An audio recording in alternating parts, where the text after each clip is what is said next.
आपका दिया हुआ है, आपने ही पृथ्वी लोक पर उतारा, आपने ये शरीर भी ले, लेकिन वो बहन भी और उसकी माताजी भी चुलकाना दरबार पहुंचती हैं। चुलकाना दरबार नतमस्तक हुई, मत्था टेका, बाबा के चरणों में अर्जी लगाई उस बहन ने, बाबा मेरे बच्चे की, मेरे बेटे की, मेरे भाई की इस बीमारी को हर लो, आप इस संकट से उसको निकाल दो, फिर हम दोबारा फिर मत्था टेके नहीं आए। जैसे ही मत्था टेक कर वो गए और जाके रिपोर्ट चेक कराई, जो 17 करोड़ रुपए की हुई। इस प्रकार के कपड़े वहाँ पे मर्यादित कपड़े पहन के कोई वहाँ पे मंदिर परिसर में एंट्री नहीं कर सकता। जी जी जी। तो ये देखो सभी भक्तों से यही प्रार्थना करेंगे, देखो मंदिर समिति का और इस पुजारी परिवार का आप सहयोग करें।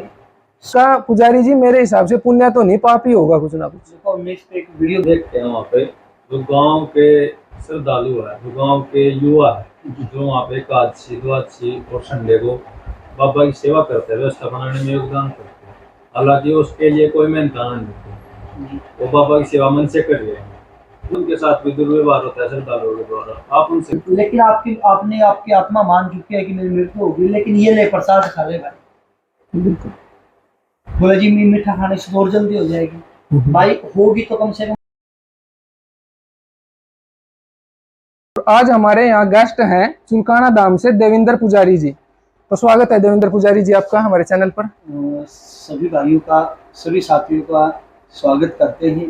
तो जो आज पूरी टीम बैठी है, हरियाणा हिट के नाम से आज एपिसोड में आज बातें करेंगे। कुछ पूरी की पूरी टीम जो चर्चाएं रहेंगी हमारी चुलकाना धाम के बारे में आज पूछने का प्रयास कर रही है पूरी टीम। इनको जानकारी देंगे जितनी हमारे को मिली, बड़ों से कुछ सीखा, कुछ प्रमाणों से, कुछ बुकों से, किताबों से, जहाँ से जो जानकारियाँ प्राप्त हुई आप तक जरूर। शुरू करते हैं पुजारी जी। मंदिर में आपका परिवार कितने सालों तक सेवा कर रहा है? तो चुलकाना धाम बाबा की कृपा से इस कलयुग में जितना कलयुग का प्रहार बढ़ता जाएगा उतना प्रसिद्ध होता जा रहा है बाबा श्याम। लेकिन चुलकाना धाम बहुत ही प्राचीन धरोहर है। चुलकाना धाम में लगभग हमारा जो परिवार है पीढ़ी दर पीढ़ी बाबा की सेवा करता आ रहा है। हमने जो देखा, दादाजी ने भी सेवा करी, परदादाजी ने भी सेवा करी, पीढ़ी दर पीढ़ी बाबा की कृपा से सेवा होती आ रही है।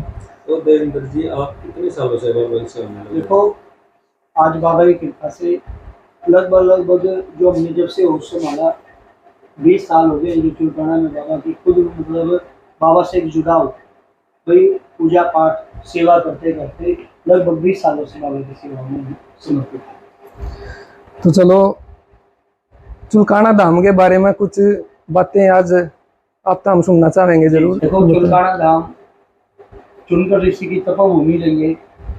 जो सतयुग के समय में चुनकर ऋषि जी महाराज ने घोर तपस्या करी थी इसी धरती पर, और इस धरती पर जब घोर तपस्या करी, जैसे युग का परिवर्तन हुआ, सतयुग के बाद त्रेता युग आता है, त्रेता युग के बाद द्वापर युग आया, और आज हम इस कलयुग में प्रवेश कर रहे हैं। और इस कलयुग में आज चुलकाना धाम के नाम से जानी जाती है।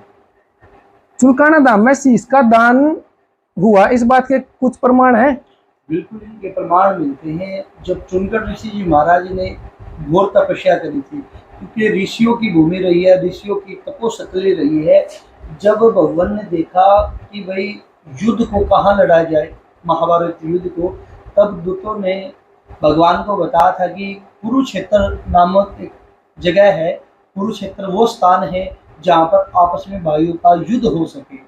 और उसके साथ में जब वो युद्ध हो रहा था, भगवान ने देखा कि वीर बर्बरी अपनी माँ से आशीर्वाद लेकर आ रहा है, अगर ये रणभूमि में प्रवेश कर जाता है और तो ये युद्ध कभी भी समाप्त नहीं होगा। और इसके शीश दान लेने के लिए ऐसी कौन सी भूमि चुनी जाए? जब भगवान ने देखा कि उसके नजदीक चुलकाना धाम पड़ता है, जो चुनकर ऋषि की तपोशक्ति रही है सतयुग के समय में, और जब उन्होंने देखा कि तप था, उनके तप के बल के कारण भगवान श्री कृष्ण जी ने चुलकाना धाम को ही चुना था ताकि वीर बर्बरी का शीश दान लिया जा सके। तो देवेंद्र जी ऐसा क्या था वीर बर्बरी के पास जो श्री कृष्ण जी ने उनसे शीश दान मिला?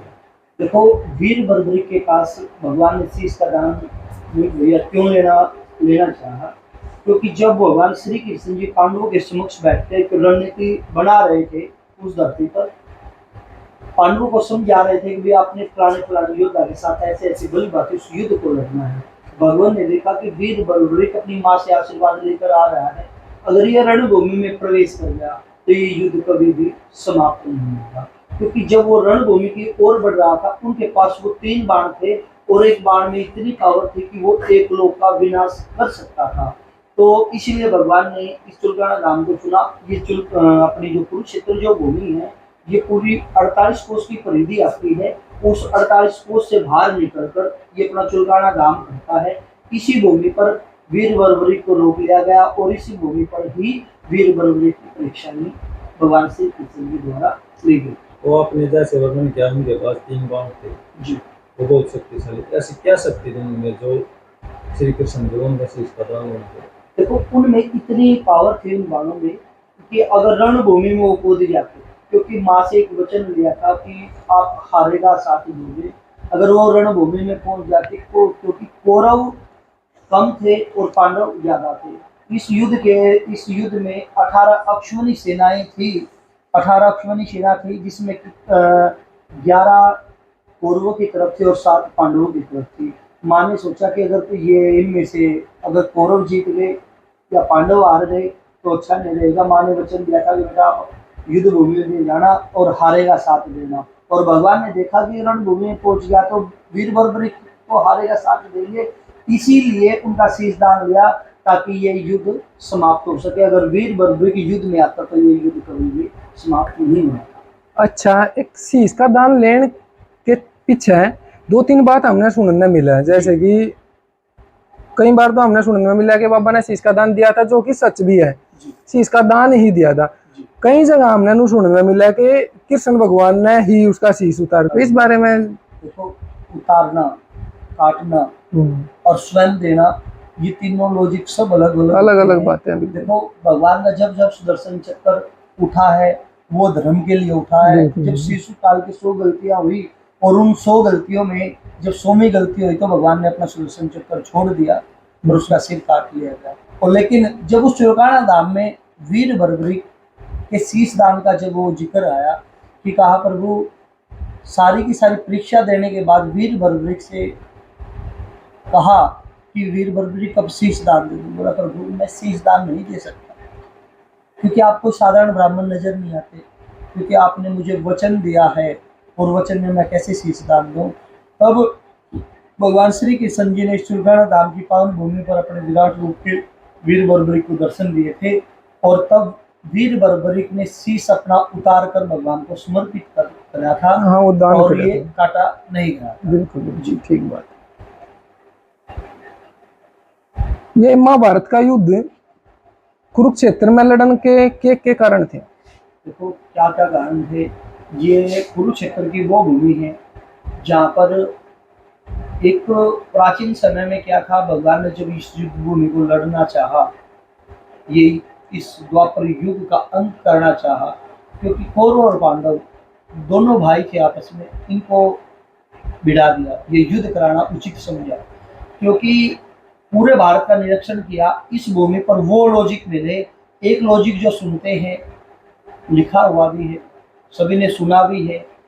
एक किसान अपने बच्चे को बोलता है, अपने छोटे भाई को बोलता है कि जो वर्षा का जो पानी बह रहा था उस पानी को आप भैया इसको बंद कर दो, लेकिन उसने मना करा और मना करने के बाद बड़े भाई ने आग बबूला होकर उसकी हत्या कर उस मेढ पर लगा दी। ये लॉजिक। दूसरा लॉजिक और, जब श्रवण कुमार, देखो श्रवण कुमार जी माता पिता भगत, अपने माता पिता के वो भगत रहे हैं जो हम कभी भी इस कलयुग में तो कर ही नहीं पाएंगे। बिल्कुल बिल्कुल। तो जब श्रवण कुमार अपने माता पिता की यात्रा करा रहे थे, जैसे श्रवण कुमार इस भूमि पर, कुरुक्षेत्र की भूमि पर प्रवेश किया, उस पर कदम रखे, तो उसका ऑटोमेटिक ही भाव चेंज हो गया। या तो भाव था कि मैं अपने माता पिताओं की तीर्थ यात्रा कराऊंगा, इनका स्नान कराऊंगा। जैसे वो उस पर चेंज एंट्री करी, कदम रखे, तो ऑटोमेटिक भाव चेंज हुआ। उनके मन में भाव आ गया, एक राक्षसी भाव आ गया। अपने माता पिता से कहा, उन्होंने कावड़ रखी और बोला कि अब पैदल चलो आप। तो पिता ने देखा कि ये कैसा व्यवहार कर रहे हैं हमारे साथ, या तो आप हमारे को स्नान कराना चाहता था। तो पिता ने देखा कि इस भूमि पर मैं नाम का एक राक्षस रहता था जिसने बचपन में ही अपने माता पिता की हत्या कर दी थी, और वो प्रभाव आज श्रवण में हमारे को देखने को मिल रहा है। और श्रवण कुमार को कहते हैं उनके पिताजी, बेटा आप इस भूमि को थोड़ा जल्दी करके पार कर लो। जैसे ही उन्होंने इसको थोड़ा जल्दी करके पार किया तो आगे चुनकट वाला, ये चुनकट ऋषि की तपोसतली आ गई, चुनकट ऋषि का वो तीर्थ आ गया। इस भूमि पर जैसे ही आए तो उसका भाव फिर चेंज हुआ श्रवण कुमार का, और अपने माता पिता के चरणों में अक्षमा मांगने लगा, पिताजी मुझसे गलती हो गई, मुझे अनर्थ हो गया, मुझे ऐसा नहीं करना था। बोला बेटा ये आपकी गलती नहीं है, ये मैं नाम का राक्षस रहता था जिसने अपने पिता की हत्या कर दी थी, माता की हत्या कर दी थी, वो गुण आपको देखने को मिले, आपकी गलती नहीं है। और उस चुलकाना धाम चुनकर ऋषि जी महाराज के तीर्थ स्थान पर उनको स्नान कराकर फिर आगे की ओर बढ़ेंगे। एक बात है पुजारी जी, जी ये जो आपने बात बताई है, ये दोनों बातें त्रेता युग में घटित हुई है, जी क्योंकि श्रवण कुमार से संबंधित वो बात भी त्रेता युग की है, और वे जो आपने बताई है जी उस वो राम का युग था। राम भगवान के युग में भाई भाई ने कैसे मार सका, या फिर कोई कोई बच्चा अपने माँ बाप ने मार दिया, वो चीजें नहीं, मैं बताता हूँ आपको। ये अपना चुनकट वाली है, ये हर युग में इस भूमि पर भगवान ने अपने रूप में दर्शन दिए, इसको सींचा। सतयुग आया तो चुनकट ऋषि बनकर आए, घोर तपस्या करी। त्रेता युग आया तो आप बता रहे हैं त्रेता युग में घटित हुई। श्रवण कुमार अपने माता पिता की यात्रा करा रहे थे, उस दौरान प्रवेश हुआ। जब सतयुग हुआ तो भगवान श्री कृष्ण जी आए और वीर वरवृक जी आए, जो इसको बाबा श्याम के नाम से जाना जाता है। और आज इस कलयुग में तो साक्षात बाबा श्याम की इस भूमि पर पूजा हो ही रही। बिल्कुल बिल्कुल। खाटू में बाबा का शीश विराजमान है जी और धड़ चुलकाना धाम में विराजमान है, जबकि शीश का दान दिया था चुलकाना धाम में। इसके पीछे क्या रहस्य है? देखो इसके पीछे का रहस्य ये है, चुलकाना धाम में वीर बर्बरी का शीश का दान लिया, और शीश का दान लेने के बाद जो नीचे का हिस्सा था धड़, वो भगवान ने इसी भूमि पर विराजित कर दिया, अंतिम संस्कार करा दिया।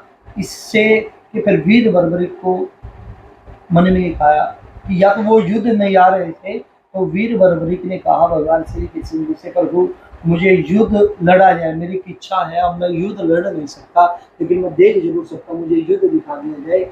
लेकिन जैसे ही वीर बर्बरिक ने ये बातें कही तो भगवान ने तथास्तु कहा, और उस शेष को अमृत से सींचते हैं, कुरुक्षेत्र ले जाते हैं जहाँ से सारा युद्ध देखा जाए। जैसे जहाँ से सारा वो युद्ध देखा गया तो लास्ट में पांडवों की विजय हुई, पांडवों में घमंड हुआ, सब अपने बड़ी गड़ंगे लगाने लगे, कहने लगे आप मेरी गदा से जीते, मेरी बाणों से जीते। तो सारे पांडव वीर बर्बरी के पास आते हैं और केसर कहते हैं भगवान श्री कृष्ण जी की वीर बर्बरी इनका निर्णय करो, भली भांति इस युद्ध को किसने जीता है। तब कहा कि वीर बर्बरिक ने कहा कि हे पांडवों, आपने चेटी का भी वध नहीं किया। भगवान श्री कृष्ण जी का सुदर्शन चक्र चल रहा था और माता द्रौपदी रो रो कर थप्पड़ भर रही थी, क्योंकि माँ ने कसम खाई थी जब तक मैं कौरवों के खून से अपने केस यानी कि बाल नहीं धोऊंगी तो मेरी आत्मा कभी भी शांत नहीं होगी। और सारा रक्त उनके कटोरे में जाकर गिर रहा था, इस निर्णय से पांडव खुश होते हैं। तब भगवान श्री कृष्ण ने वीर बर्बरिक को कहा, वीर बर्बरिक इस द्वापर युग में, आने वाले कलयुग में ये आपका जो बलिदान आज आपने दिया है ये व्यर्थ नहीं जाएगा, और आने वाले कलयुग में आप मेरे नाम से जाने जाओगे, आप मर रहकर मैं भक्तों का कल्याण करूंगा। तब भगवान श्री कृष्ण जी ने वीर बर्बरिक को अपना श्याम नाम दिया था, और जिस नाम से आज बाबा की पूजा हो रही है।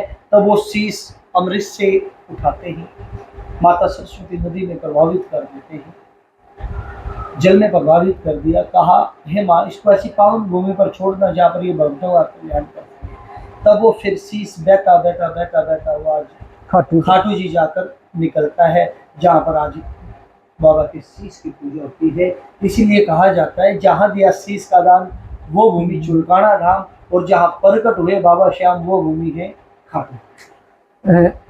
चुलकाना धाम में बाबा के धड़ का अंतिम संस्कार कर दिया था जी, जबकि शीश को सरस्वती नदी में को समर्पित कर दिया, प्रवाहित करके, और वो खाटू जाके स्थापित हो गया। इस कलयुग में क्योंकि वो चरण इस चुलकाना धाम की भूमि पर पड़े, उस मिट्टी पर पड़े, उस मिट्टी की ताकत है प्रेमी का। एक बार जीवन में इस कलयुग में हर श्याम प्रेमी को हर मानव को एक बार चुलकाना धाम जरूर आना चाहिए, जो स्वयं भगवान ने इस धरती पर लीला रखी, इस मिट्टी की पावर। और जब भगवान श्री कृष्ण जी इस धरती पर आकर भगवान ने अपना विराट रूप के दर्शन कराए, और इस धरती पर जब भगवान शीश का दान दे सकते हैं, आप सभी श्याम भक्तों को क्या नहीं दे सकते। एक बार इस कलयुग में आप बाबा के धड़ के दर्शन जरूर करें, चुलकाना धाम आकर, और खाटू धाम जाकर बाबा के शीश के दर्शन जरूर जरूर करें, करें। ताकि सभी श्याम प्रेमियों की यात्रा संपूर्ण हो सके। बिल्कुल बिल्कुल। जी चुलकाना धाम में एक पीपल का पेड़ है, जी जहाँ पे बाबा ने जिसके नीचे शीश का दान दिया था, जी उसके बारे में बताया जावे है कि चुलकाना धाम में पीपल के पेड़ के हर पत्ते में छेद बाबा ने अपने एक तीर तक कराया था, जी। और आज भी उस पीपल के पेड़ के पत्तों में छेद नजर आवे है। प्रत्यक्ष को प्रमाण की जरूरत नहीं होती। ये लिखा है कि भाई वीर बर्बरीक ने द्वापर युग में जब परीक्षा हुई, तो वो परीक्षा किस पर हुई थी? वृक्ष पर हुई थी, वो था वो पीपल का वृक्ष। और जो वो पीपल के वृक्ष पर जब परीक्षा हुई, तो उसने छिद्र कर दिए थे उसने एक बार में। जब सोच के देखना, वीर बर्बरीक ने से कहा था भगवान श्री कृष्ण जी ने, वीर बर्बरीक मैं आपको कैसे वीर बर्बरीक मानूं जो परीक्षा हुई? तो बोला प्रभु, जब चुलकाना धाम में आए ना वीर बर्बरीक को, भगवान ने एक दिव्यदर्शी स्तंभ बना दिया था उसको रोकने के लिए, ताकि आगे प्रवेश ना कर पाए। जैसे ही वो रोका, तो नीला घोड़ा रुक जाता है वीर बर्बरीक का। जब नीला घोड़ा रुका, तो रुककर देखा वीर बर्बरीक ने एक वृक्ष की छाया में दो ब्राह्मण खड़े हैं, भगवान श्री कृष्ण जी और अर्जुन जी। उनसे पूछता हूँ कि ये कुरुक्षेत्र का मार्ग रास्ता किस तरफ है? उनको प्रणाम किया, अपना परिचय दिया कि जी मैं वीर बर्बरीक।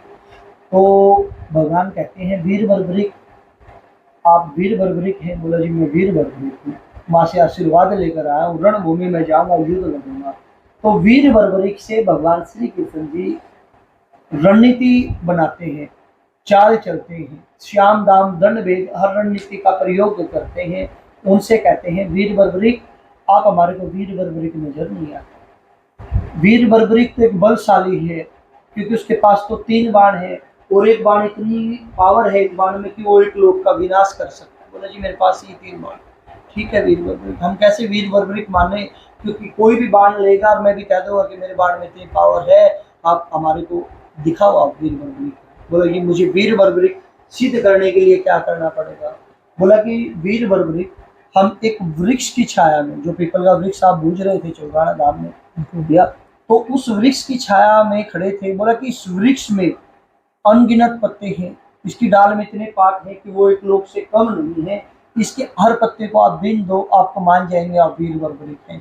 तो वीर बर्बरीक ने तरकस से एक बाण निकाला और मस्तिष्क पर लगाया, तो भगवान ने एक पत्ता अपने पैर के नीचे छुपा लिया। उसने भगवान ने छुपाया क्यों? क्योंकि अगर मैं इस पत्ते को बचा लिया तो मैं पांडवों को बचा लूंगा, अगर मैं इस पत्ते को नहीं बचा पाया तो ये पांडवों का भी विनाश कर देगा, क्योंकि ये हारेगा सारा है, ये युद्ध कभी भी समाप्त नहीं होगा। जैसे ही पत्ता छुपाया तो भगवान ने कहा वीर बर्बरीक परीक्षा दे। तब वीर बर्बरीक ने अपना बाण को छोड़ दिया और पत्ते में वो छिद्र हो गया, तो भगवान श्री कृष्ण जी के पैर पे वो बाण आकर खड़ा हो गया। तब कहा कि हे ब्राह्मण देवता, भगवान वीर बर्बरीक को नहीं पता था भगवान श्री कृष्ण जी ने कहा, हे ब्राह्मण देवता इस बाण को आप थोड़ा पीछे हटाएं, इस पैर को थोड़ा पीछे हटाएं, मेरा बाण प्रतीक्षा कर रहा है कि कोई पत्ता आपके पैर के नीचे छुपा ना हो। तब भगवान उसको पीछे हटाते, उसमें भी छेद हो। तीर था वो कृष्ण भगवान के पैर में भी छेद कर सकता था। देखो आपने बिल्कुल बहुत ही अच्छा पॉइंट लिया रवि भैया, जो सभी को नहीं पता इन बातों का। जो वो बाण था भगवान श्री कृष्ण जी का, वो ही बताऊंगा मैं आपको, क्योंकि भगवान से कहा कि आप इसको पीछे हटाओ। वो साधारण पैर होता तो उसमें भी वो छेद हो सकता था। जब वो एक बाण एक लोक का विनाश कर सकता है, मृत्यु कर सकता है, और उस पैर में नहीं छेद कर सकता। बिल्कुल। वो क्यों नहीं कर पाया? क्योंकि भगवान श्री कृष्ण जी के पैर में पद्म था, और उस पद्म को कोई भी पावर नहीं छू सकती। तब भगवान ने देख लिया कि वीर बर्बरीक अब मेरे बस में नहीं है। वीर बर्बरीक के लिए माँ से कहा, माँ सरस्वती से, माँ इनकी कंठ पर जीवा पर आप विराजमान हो जाओ, अगर ये रणभूमि में पहुंच गया तो ये युद्ध कभी भी समाप्त नहीं होगा। माँ उनके कंठ पर, वीर बर्बरीक के कंठ पर विराजित होती है। वीर बर्बरीक को भगवान ने बोल दिया था कि जा सकते हैं, लेकिन उनके कुछ ही कदम पड़े थे। जैसे भाव चेंज हुआ था कुरुक्षेत्र में श्रवण कुमार का, चुलकाना धाम में आके फिर चेंज हो गया था, ऐसे ही वो भाव चेंज हुआ वीर बर्बरिक का। वीर बर्बरिक के मन में आया कि किसी ब्राह्मण देवता द्वारा मेरी बाणों की परीक्षा ली गई है, जो बाण मैंने आज तक चलते नहीं देखे थे और इनके माध्यम से वो मैं देख पाया। और भगवान से कहा, हे ब्राह्मण देवता, मांगो जो आपने मांगना है। मैंने इन बाणों की परीक्षा नहीं देखे थे चलते, मुझे पता था इनमें इतनी शक्ति है, लेकिन मुझे चलाए नहीं थे। मांग लो जो आपने मांगना, मैं कुछ दान दक्षिणा देना चाहता हूँ।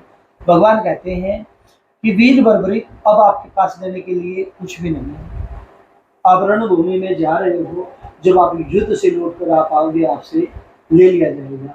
तो वीर बर्बरिक कहते हैं, हे ब्राह्मण देवता, कि दोबारा मैं मरूं जीऊं क्या पता कैसा समय होगा, प्रभु मांग लो जो आपने मांगना है। वीर बर्बरिक से कहा, वीर बर्बरिक मैं ऐसे नहीं मांगूंगा, आप मुझे वचन दो। तो वीर बर्बरिक ने वचन दे दिया। वचन इसलिए दे दिया कि एक ब्राह्मण सोचा कि एक ब्राह्मण कपड़ा, रोटी, मकान इत्यादि की ऐसा ही कुछ मांग सकता है, इससे तो अधिक कुछ नहीं मांगेगा, मांगो ब्राह्मण देवता जो मांगना है। तो ब्राह्मण देवता ने उस वचन में भगवान श्री कृष्ण जी ने वीर बर्बरिक से शीश दान मांग लिया। जब वो शीश दान मांगा तो वीर बर्बरिक सोचने लगा कि भाई किसी एक ब्राह्मण का कर्म नहीं है किसी की बलि लेना और किसी का शीश दान लेना। कहा कि हे ब्राह्मण देवता, मैं वचनबद्ध हूँ, क्योंकि माँ ने मुझे वचन दिया था कि जो आपसे कोई मांगेगा कि आपने किसी को मना नहीं करना है और आपने हारे का साथ देना है। तब वो बोला कि ब्राह्मण देवता, मैं शीश का दान दूंगा, लेकिन आप मुझे ये बताइए आप है कौन हो।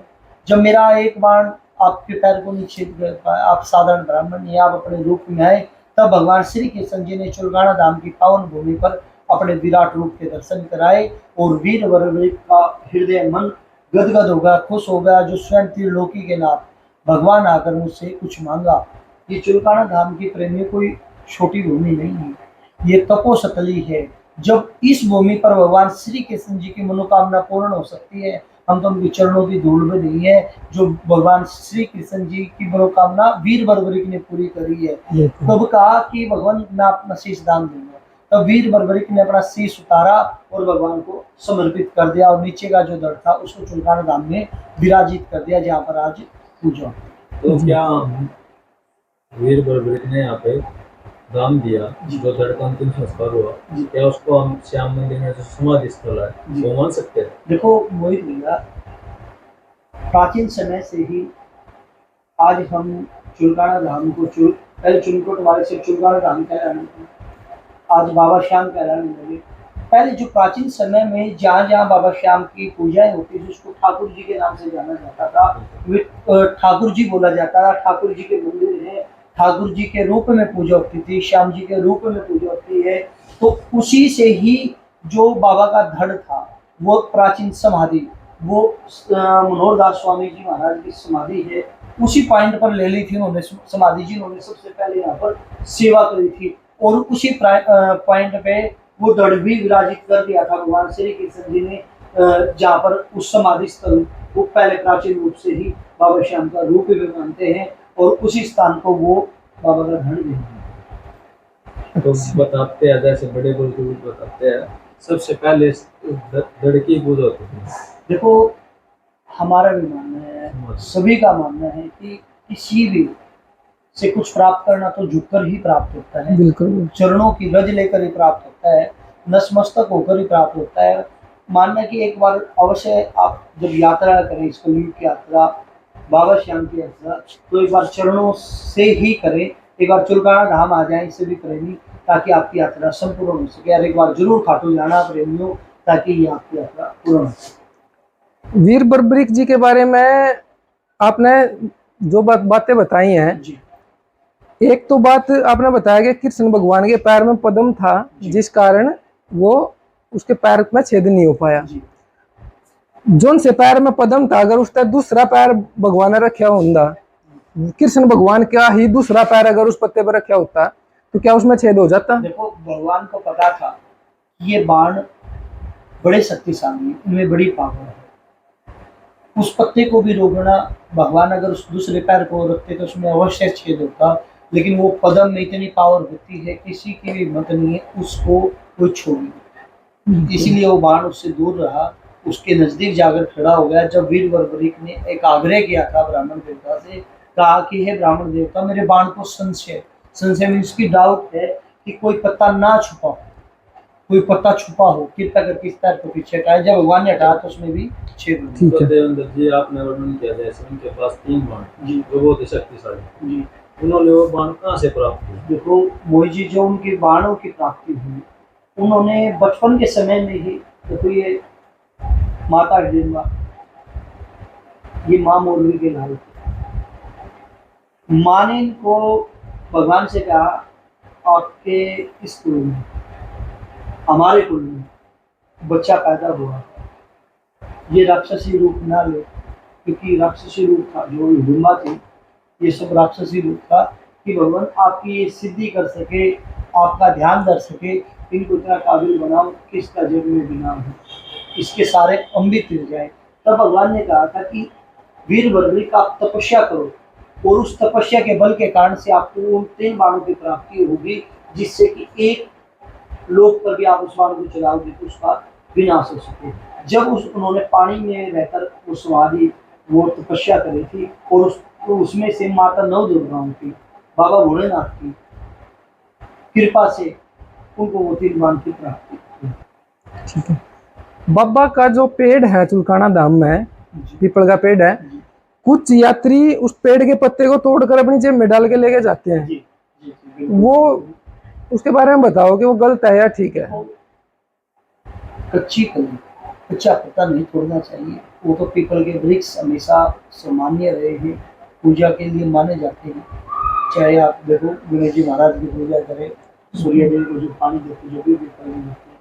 तो अगर आपको टेस्टिंग नहीं कराना है, जो पत्ता, या तो हरा पत्ता ना तोड़े, तोड़ना ही है तो पीला ही पत्ता तोड़ ले, अन्यथा उसको भी ना तोड़े। यही मैं नीचे जो नीचे गिरे हुए पत्ते हैं, अनुरोध करूंगा आप प्रेमियों की, नीचे जड़ा हुआ पत्ता तो उस पत्ते को उठाकर आप चेक कर लेना हमसे, या फिर खड़े खड़े, आपकी नजरें इतनी कमजोर नहीं है कि नजर भी आ जाए। बिल्कुल बिल्कुल।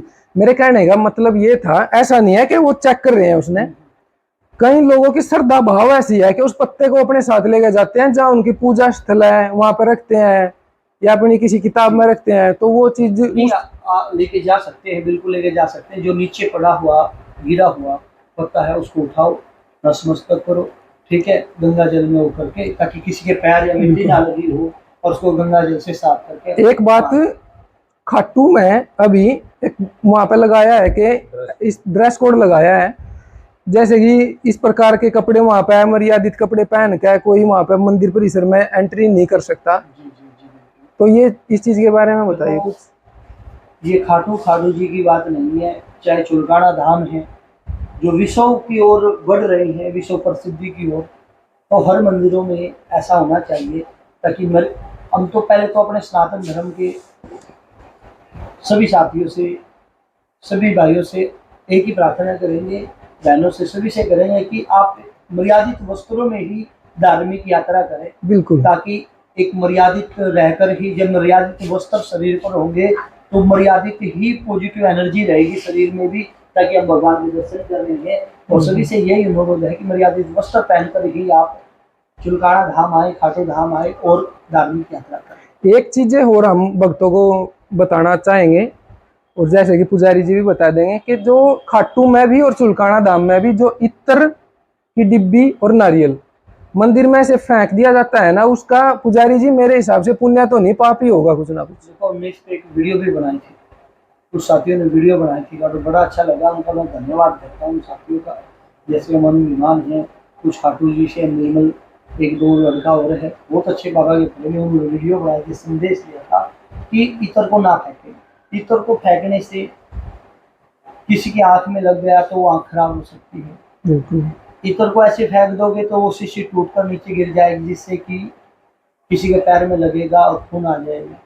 अगर आप इतर भगाओगे या फेंकोगे, सामने शीशा लगा हुआ, उस शीशे को टूट जाएगा। कुछ नारियल भगाओगे टूट जाएगा, वो आपका चढ़ेगा नहीं, आपको पाप हो रहा है पुण्यो। आप उसको जो पात्र बनाए हुए हैं, जो स्थान है उन स्थानों पर समर्पित करें, उन पर आप रख दें ताकि उनको आराम से उठाकर व्यवस्था बने। बिल्कुल।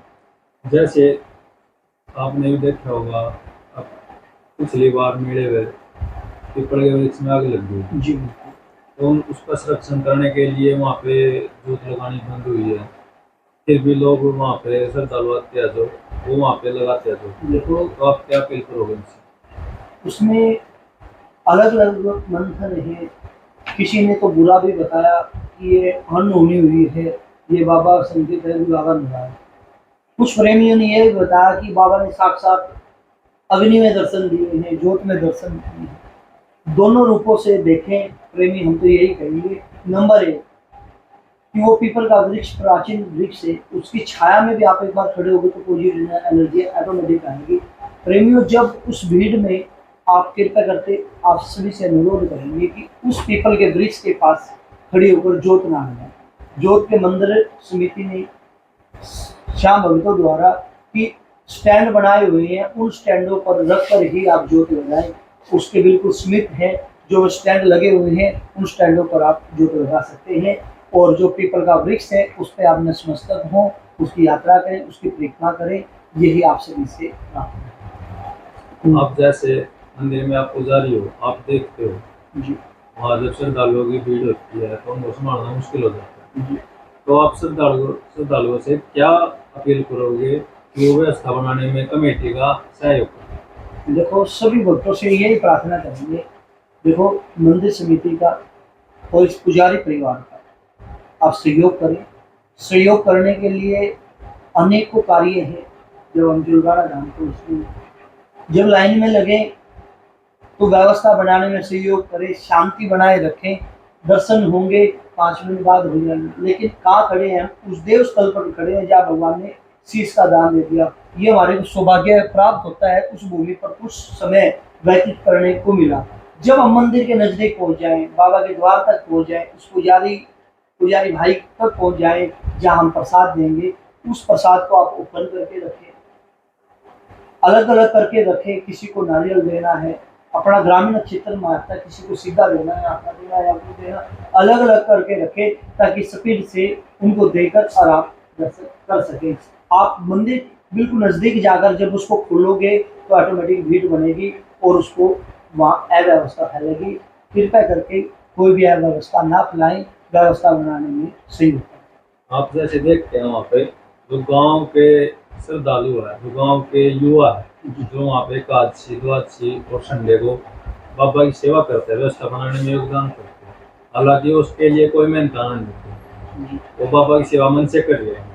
उनके साथ भी मारपीट होती है, उनके साथ भी दुर्व्यवहार होता है श्रद्धालुओं के द्वारा। आप उनसे क्या अपील करोगे श्रद्धालुओं से? श्रद्धालुओं से बार बार यही प्रार्थना करेंगे कि देखो, प्रेरणा हम छोटों से भी ले सकते हैं, बड़ों से भी ले सकते हैं। अगर तो बाबा का प्रेमी होगा तो उन सेवादारों से प्रेरणा ले जो सेवा कर रहे हैं, और ना तो अभद्र शब्दों का प्रयोग करें। वो आप लोगों के लिए खड़े हैं, व्यवस्था बनाने के लिए खड़े हैं, और जैसे वो बोले उनकी मानने की वो प्रसाद खोल रखे, पुजारी तक उस प्रसाद को पहुँचाएं ताकि पुजारी उस प्रसाद को लेकर आपके द्वारा ली गई सामग्री को वो उस स्थान तक पहुँचा सके।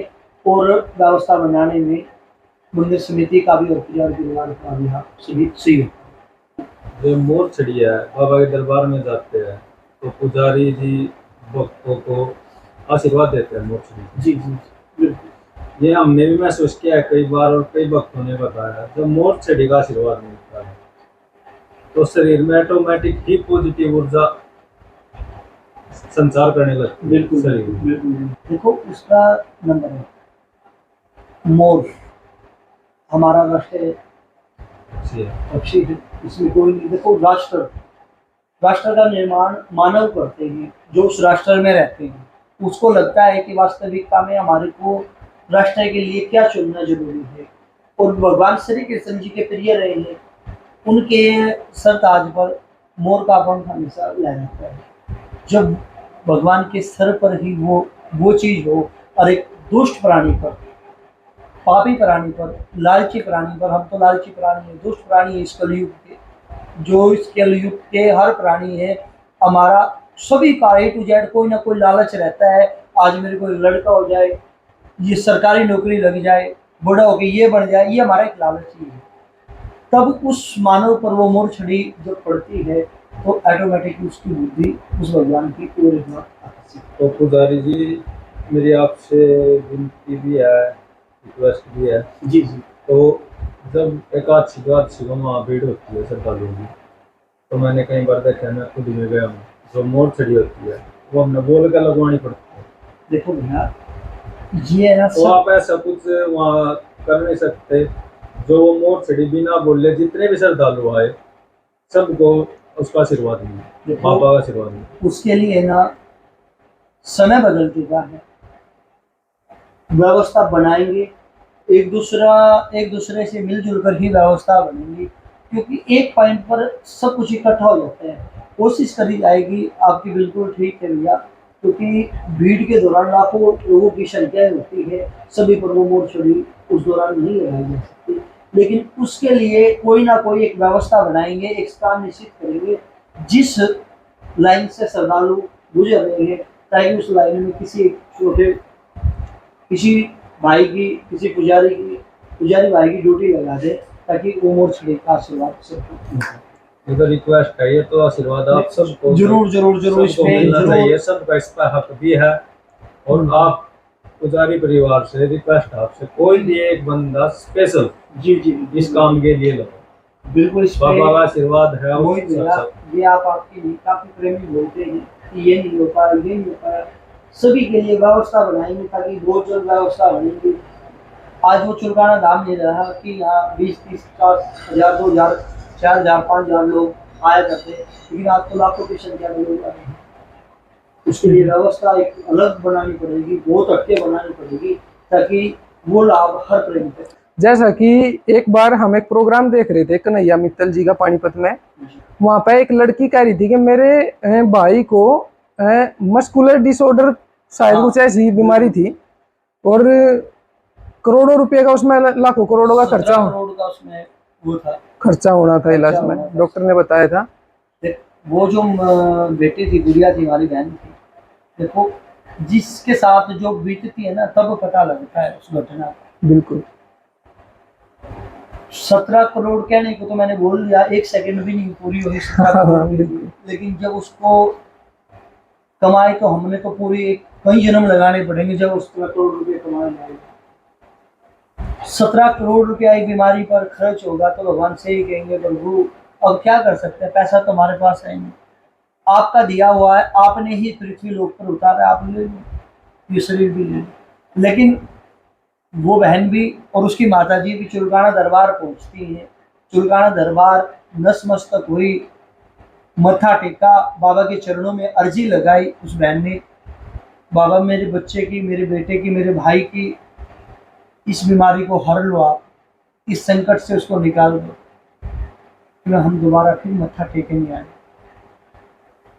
जैसे ही मत्था टेक कर वो गए और जाके रिपोर्ट चेक कराई, जो 17 करोड़ रुपए की वो बीमारी थी, मस्कुलर ऐसी नामक कुछ बीमारी थी, तो जब वो चेक कराई तो दोबारा रिपोर्ट उसकी बिल्कुल सामान्य रिपोर्ट आई। इससे बड़े चमत्कार और क्या होंगे। बिल्कुल बिल्कुल। एक आपका खुद का पर्सनल एक्सपीरियंस है, जैसा कि हमने सुना है कि देवेंद्र पुजारी जी ने एक व्यक्ति को शुगर का पीड़ित था, वो उसको मीठा, जबकि शुगर और मीठे का तो बिल्कुल अपोजिट बात है, मीठा खाने वाला शुगर का मरीज और ही ज्यादा शुगर होगी, तो पुजारी जी आपने जैसे उनको प्रसाद दिया तो वो शुगर के लिए ना, मैं आपको बताता हूँ, मैं कुछ नहीं हूँ, मैन जो शब्द है ना बहुत खतरनाक है। भगवान ने सेवा की ड्यूटी लगाई है, ये हमारा तो परम सौभाग्य है, जो लाखों करोड़ों इस हिंदुस्तान में प्राणी है, उन प्राणियों में से चुनकर उस भगवान ने सेवा लगाई। अगर हम उस सेवा से नीचे उतरेंगे तो शायद भगवान क्या पता क्या सतीत्य अना दे, दोबारा दरबार में दर्शन करने का भी सौभाग्य प्राप्त है। बिल्कुल। तो बोला जी मैं इतना परेशान हो चुका हूँ कि शुगर से पता नहीं कल मृत्यु हो जाए। तो ये बातें बाबा के दरबार की है, बाबा के दरबार की, बाबा के दरबार की, बाबा के दरबार की, पानीपत से थे। बोला जी मेरी मृत्यु पता नहीं कब हो जाए। मैंने ये की कहा भैया मृत्यु तो होना निश्चित है, जिसने जन्म लिया इस पृथ्वी को उसके समय व्यतीत पता नहीं कितना, लेकिन मृत्यु जरूर होगी उनकी। लेकिन आपकी आत्मा मान चुकी है कि मेरी मृत्यु होगी, लेकिन ये ले प्रसाद खा ले भाई। बिल्कुल। बोले जी मीठा खाने से और जल्दी हो जाएगी। भाई होगी तो कम से कम चुलकाना दरबार में हो जाएगी, इसके चरणों में हो जाएगी कम से कम।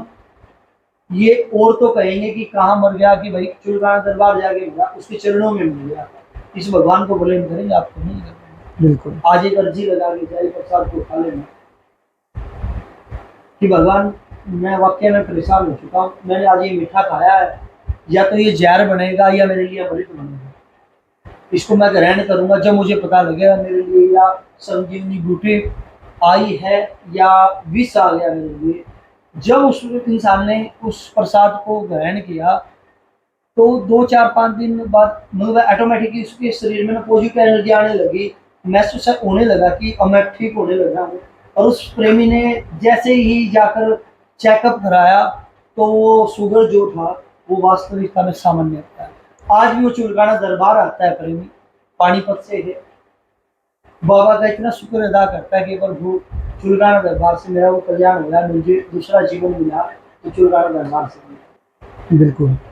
तो धन्यवाद आपका हमारे पॉडकास्ट पे, जैसे कंटिन्यू आप भी बने रहे। और आपने देखा कि आज चुलकाना धाम से पुजारी जी हमारे साथ थे, तो पुजारी जी आपका भी बहुत बहुत धन्यवाद, आप आए।